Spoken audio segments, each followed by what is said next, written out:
Dave Hedrick. Next week is my 81st birthday. I live in Waterville. I've been a member of the Waterville UCC Congregational Church since 1988, so that's 34 years. So the first question I'm going to ask you is, where have you lived and where have you gone in your life? That's a big question. Yes, it is. I was born in Buffalo, New York, where my father was a research chemist with what's now become Allied Chemical, the biggest polluter of Lake Erie. And my mother was, before she married, the chief financial officer of Merchants Mutual Insurance Company. I was born in Millard Fillmore Hospital. I don't know how many people in Maine know who Millard Fillmore was, but so my father, being a research chemist, he would do one project for a couple of years, get the patent on that, sell it, give the patent over to the company he was working for, and go on to another company to work on something else. So we moved from Buffalo to Philadelphia before I was in grade school. Finished first grade in the suburbs of Philadelphia, moved to Chicago, Illinois, where I finished up through 8th grade. Moved to Lake City, Florida, which really should be in Georgia. It was a really backwards place, where he did research for the U.S. Department of Agriculture. Graduated high school there, went to Davidson College, started medical school at the University of Florida, was drafted in my year of medical school, and rather than be a private at Fort Jackson, South Carolina, I ran around to all the branches of service, seeing what kind of deal I could make to be an officer. My eyes weren't good enough for the Navy. The Air Force wanted 4 years. The Coast Guard wouldn't talk to me. And I finally reluctantly went to the Army recruiter and said, anything you can do for me to keep me from being a private in the infantry. And this is way before Vietnam. Not way before, 2 years before Vietnam, I guess. And he said, well, I just read this circular. There's an Army medical service corps. It's got something to do with hospital administration and medical administration. You went to medical school, so, this has got the word medical in it, so it might be a good fit for you. He says, I don't know anything about it, but I'll call Fort McPherson, Georgia, to the surgeon, the First Army surgeon, to see if they want to interview you. So 2 weeks went by, and this Army major came down from Fort McPherson in Atlanta, Georgia, interviewed my mother. I was sitting there, but my mother did all the talking. And next thing I know, I got an order, a telegram addressed to Second Lieutenant David R. Hedrick, telling me to be at Fort Sam Houston, Texas, on a certain date. I think it was March of 1964. And I became a second lieutenant in the Army Reserve.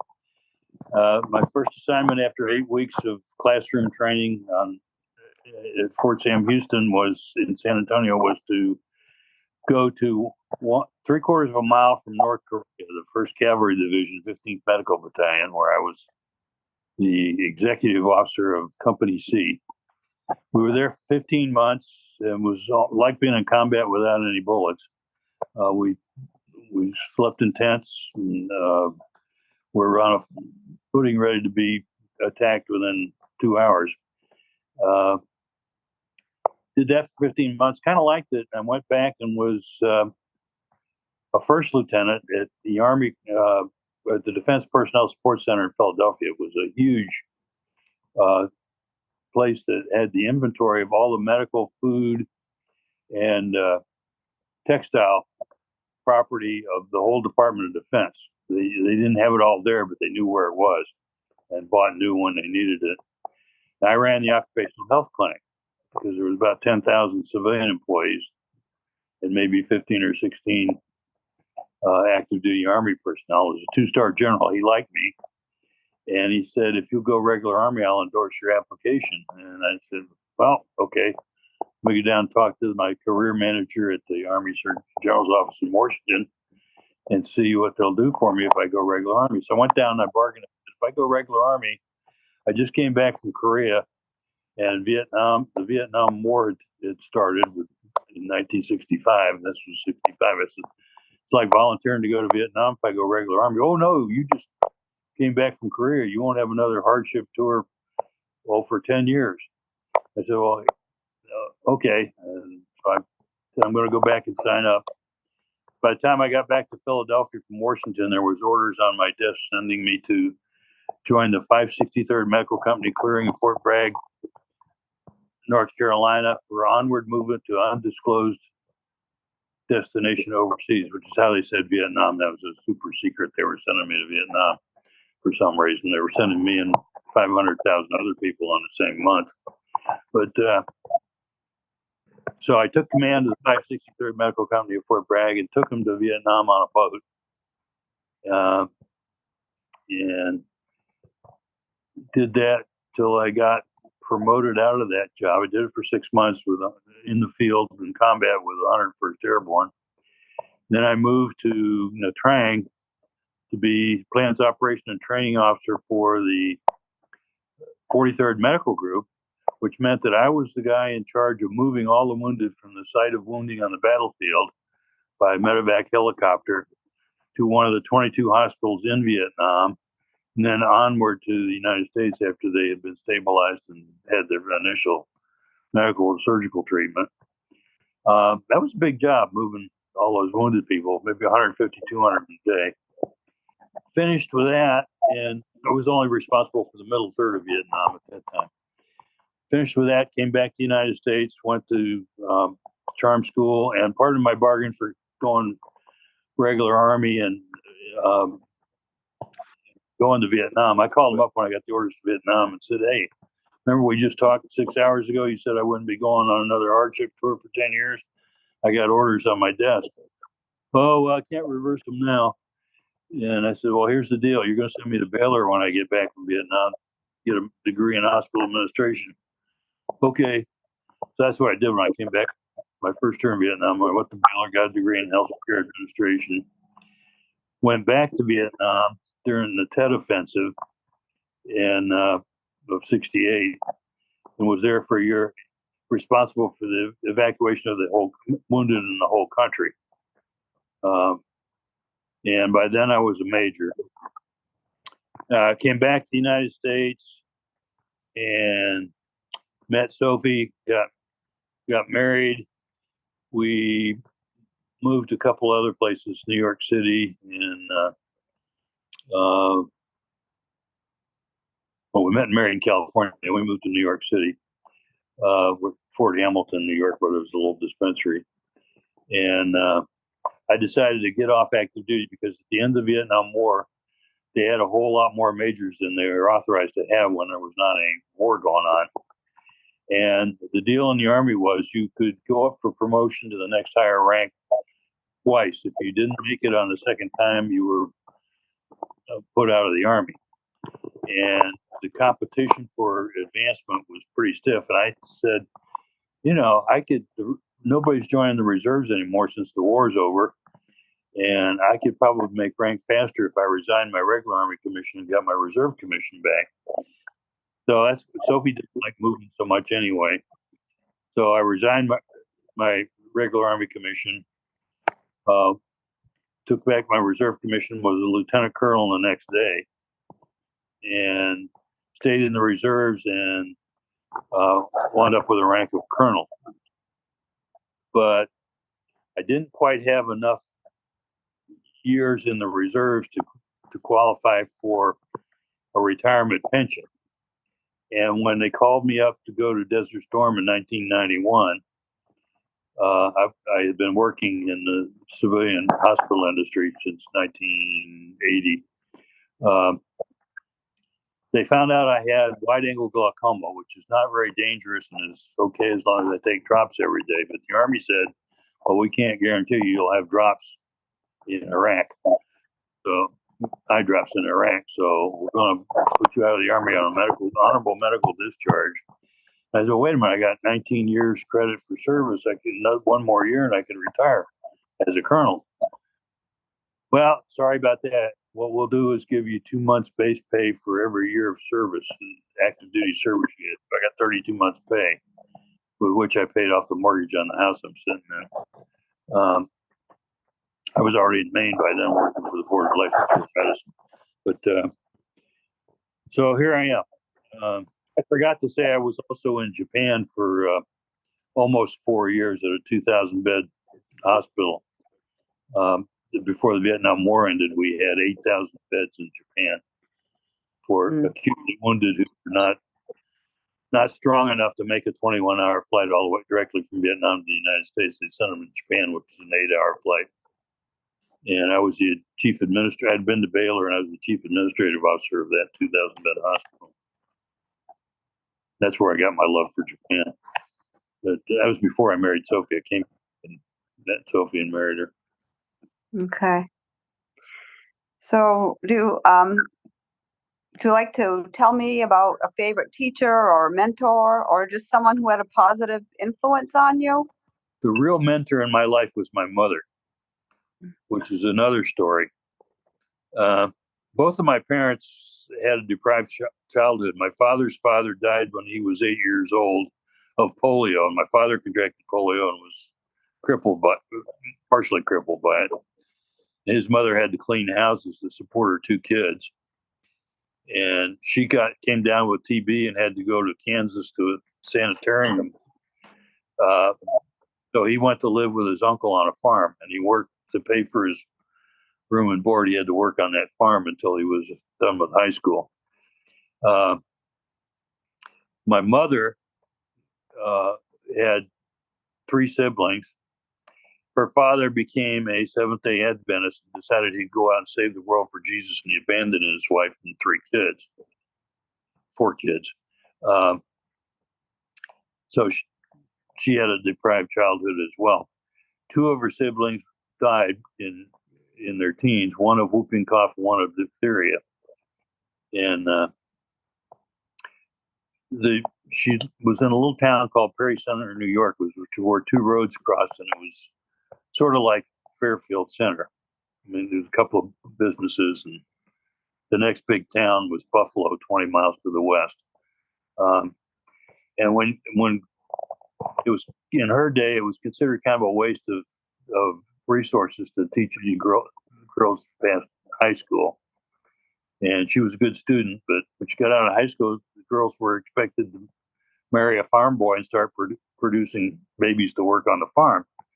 And she would have none of that. She got on the bus and went to Buffalo, took a course in operating a comptometer, which we would call a computer nowadays. And it was an adding machine with a big lever on it. And went to work in the accounting department of this life insurance company, Merchants Mutual, which I don't think exists anymore. 2 years later, she was the chief financial officer. She had a real head for numbers. My father would have died broke without marrying her.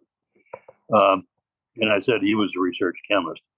They met, married, and had me. She quit her job because women didn't work after they had babies in those days. And she was pregnant 5 times. She lost 1 to stillbirth and 2 miscarriages before she had my brother. And I asked her why she went through that. She had toxemia, pregnancy, and preeclampsia, or eclampsia, whatever it is, every time. She just didn't carry pregnancies very well. And I said, why did you go through that 5 times? She says, well, I wanted you not to be an only child, and I kept doing it until we had a live birth. So I got my brother now. I'm glad she did that because he's the only family I got left. They're dead. And I have the one brother. Sophie's dead, and her family's all gone. And I got this one brother who's in Atlanta. And we're in good communication.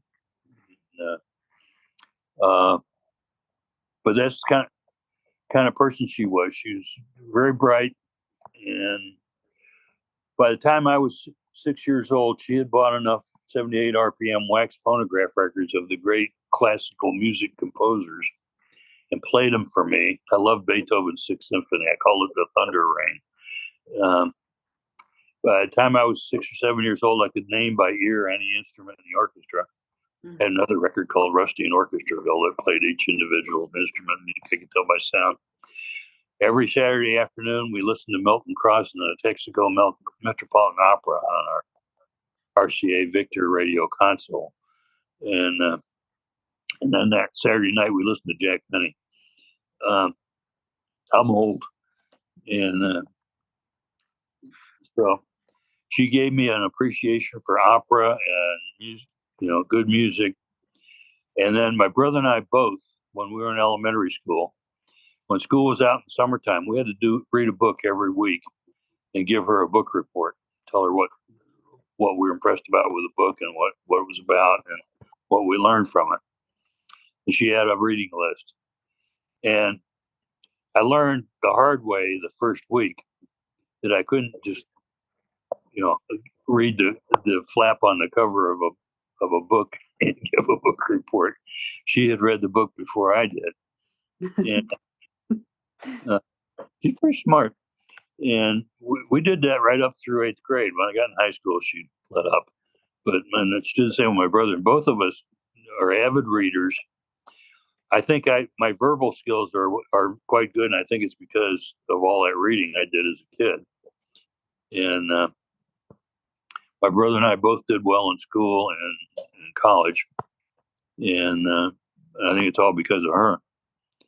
And she was the kind of person you didn't argue with, and you didn't make excuses. She was always 2 steps ahead of you. My father was a pushover.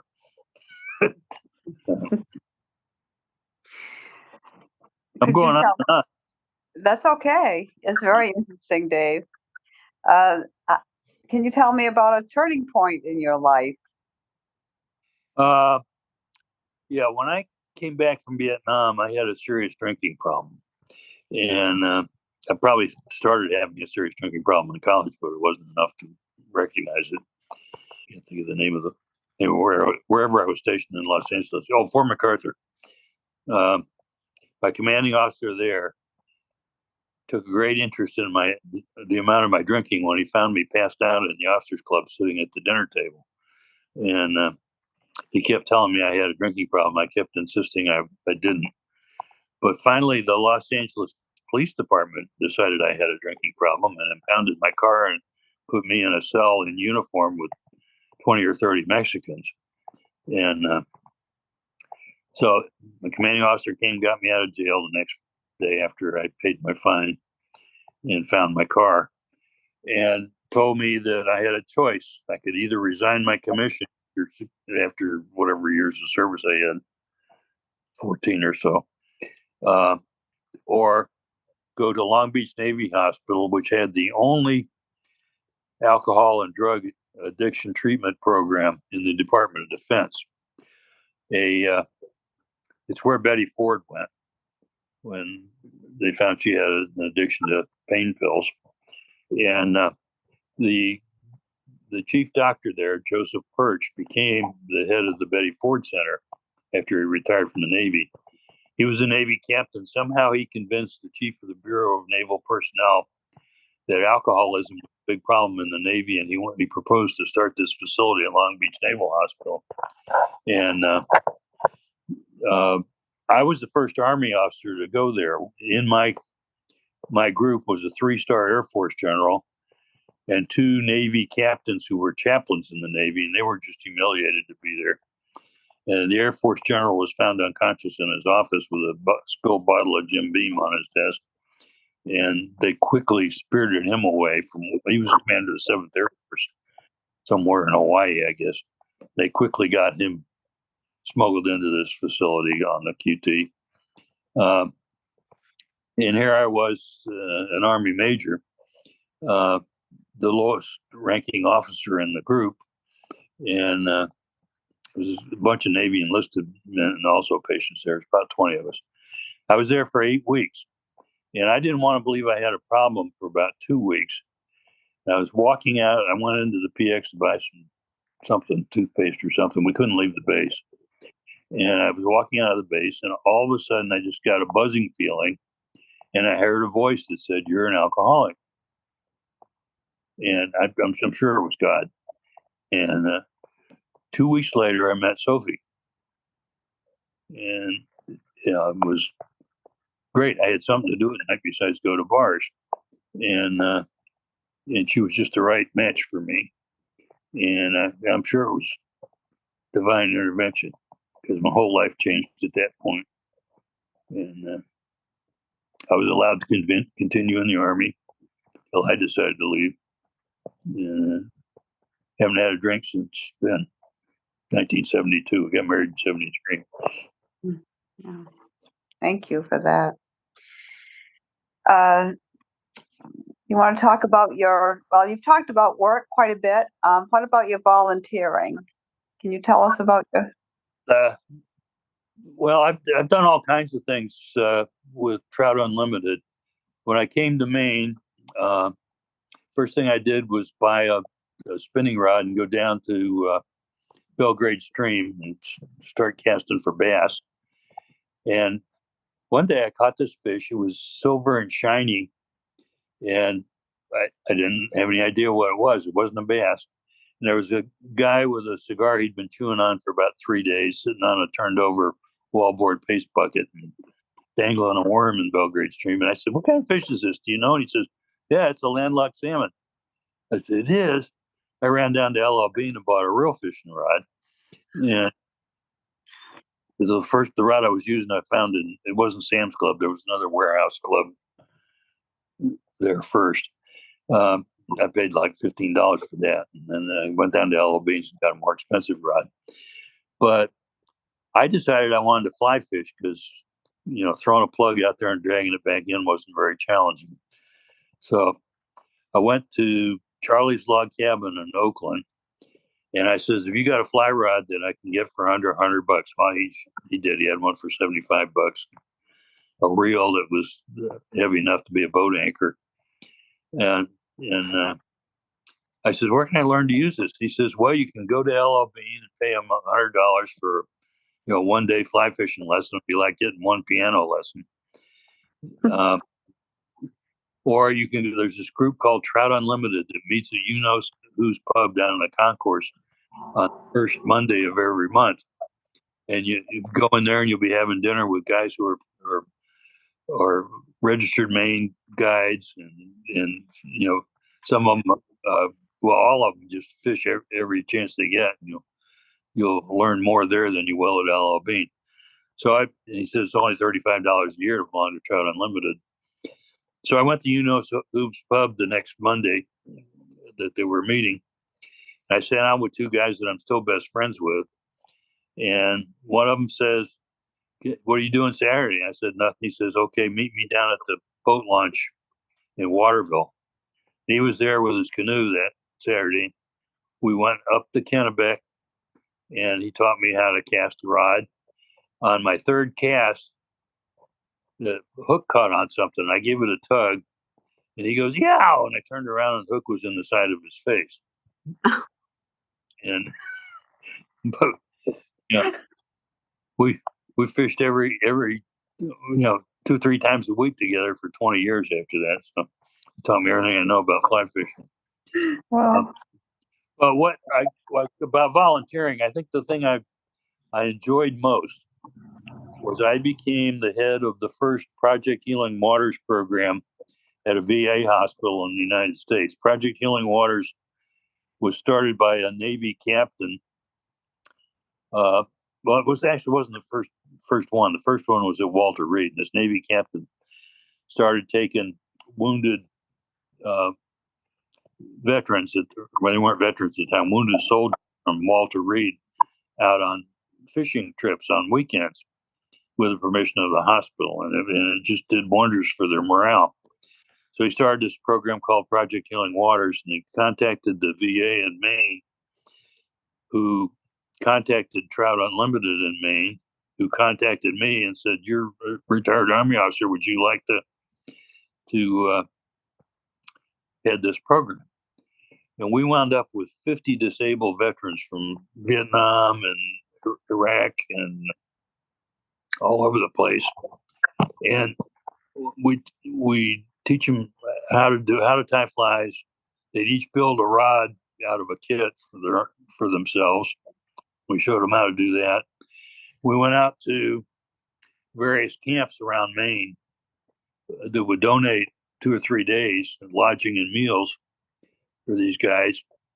And I took members of my Trout Unlimited chapter, Kennebec Valley chapter, along as mentors and guides to keep them from falling in the water. We had one blind guy that can fish better than me now. He could tie his own flies blind, stone blind, build his own rod. And as long as you told him whether he was facing the water or facing the trees, he could cast, as long as he knew which direction to face. And, often as not, he'd catch a fish. And you'd have to tell him what he caught. But I just went out with him and his wife two weeks ago. We made fast friends with these guys. And I'd be standing next to a guy in the river who'd been withdrawn for 40 years. And we'd find out we both were in Vietnam and where each of us was. And they start telling me things they hadn't told their wife for 40 years. And it's like lancing a boil. And made all, 2 weeks later, they'd be happy and skipping around and wanting to go fishing again. And we got good results. And I did that for 10 years. And then Sophie's illness got so bad I couldn't afford the time away from home. And so I turned it over to somebody else. And finally, the VA killed it off. And I have no idea why, other than they never had room for us. And they'd give us a room, and then it turned out the nurses had to have in-service training, so we'd lose our room. And don't get me started on the VA. Okay. All right. So, can you talk a little bit about church now? How did you choose the First Congregational Church, Waterville UCC? It was a much bigger and busier church back in 1988. We moved to Waterville, and there's a story behind that too. When I was in Philadelphia when we moved to Maine, I had been running hospitals for a company called Humana, which is now a Medicare supplemental insurance company. At the time, they owned 92 for-profit hospitals, and they hired me when I got off active duty. But unfortunately, when Medicare changed reimbursement regulations, Humana couldn't make the profit they expected, and they sold all 92 of their hospitals overnight. And they offered me a job selling insurance in Biloxi, Mississippi, and I said, no, thank you. I grew up in the segregated South, and I don't want to live in Biloxi, Mississippi, even though this was long after the Civil Rights Act. So I was reading the Wall Street Journal and saw an ad for Executive Director, Board of Licensure and Medicine, Maine. And Sophie and I had come camping up at Cobscook Bay State Park on a 30-day vacation we took. We went from her mother's house in Dearborn, Michigan, across the North Shore of Lake Ontario, through the Maritime provinces, and entered Maine and Calais. And I'd never been to Maine before, and wasn't even sure it's part of the United States. But the first place we camped was at Cobscook Bay. And ever since then, Sophie, that night, first night, when the tide was coming in, the moon was reflecting off the water, and we were eating the clams that we picked up off the dry bottom of the Cobscook Bay while the tide was out. Sophie and I decided that someday we were going to live in Maine. They must have 22 copies of my resume in the basement at Eastern Maine Medical Center, because Bangor was the only place I ever heard of in Maine. And so I saw this ad, years later in the Wall Street Journal, and I said, I'm going to send a resume in. And because my job in Philadelphia was over, and so I got the job. We moved to Maine. I did that for 8 years until politics drove me crazy, and decided to retire early. And this is long before Sophie got ill. But went to work as seasonal employee for L.O. Bean to get discounts on my fishing gear, and that was a fun job too. But where was I going with this? Oh, you can talk about the church if you want. Oh, yeah. that's so we moved to Waterville, and actually we had to rent down, and we rented a house down in Gardner while we were house hunting. We went to South Parish Church first, and uh, then we found a house in Waterville, and we started coming to First Congregational Church. But when we were leaving Philadelphia, we were going to church, the Presbyterian Church in Phoenixville. Sophie was raised Catholic, and I was raised Presbyterian, and she didn't much care about the Catholic Church and liked the Presbyterian Church, so we got married in the Presbyterian Church. But I went to the pastor in Phoenixville, Pennsylvania, the Presbyterian Church, which is where we were living when I worked in Philadelphia. I said, can you refer me to a Presbyterian church in Augusta, Maine? He looked in his directory, and that's funny, there's no Presbyterian churches in Maine. There's one missionary Presbyterian church in Leeds, Maine. That's the only thing in my directory. And I said, I don't know what a missionary Presbyterian church is, and Leeds, Maine is not where we're going to live. So he says, well, you could join a congregational church because their polity is very similar to the Presbyterian church. They don't have presbyteries. Each congregation is the law unto itself, but you'll find their doctrine is almost identical. They might be a little more liberal, but you can live with that. And so we came looking for UCC congregational church, and this was ours was the only one in Waterville. I came at a time when they had an interim minister. I think his name was Mills. He was a good guy, but our first Sunday service was Laity Sunday. And you may remember Jim Mitchell, Libby Mitchell's husband. He was just a really eloquent speaker. He gave the sermon, and it was a barn burner. But the whole church was active and engaged, and everybody greeted us, and it was a really alive congregation with a good mix of ages and all of that, and a pretty church. And we decided we'd join. Sheldon Smith came shortly after that the interim was over, and we just really liked the church. I've served on every committee except music and CE. Some committees that don't, like Prudential, that don't exist anymore. And I really was involved. And Sophie was not a joiner. She liked women's fellowship. That was as far as her volunteering went. But I know things changed after Sophie died. I mean, I took care of her at home for 10 years, which was probably depressing. Glad I did it, but I haven't had the same interest since. Do you want to talk about, a spiritual practice that you observe now, or that you maybe when you were growing up?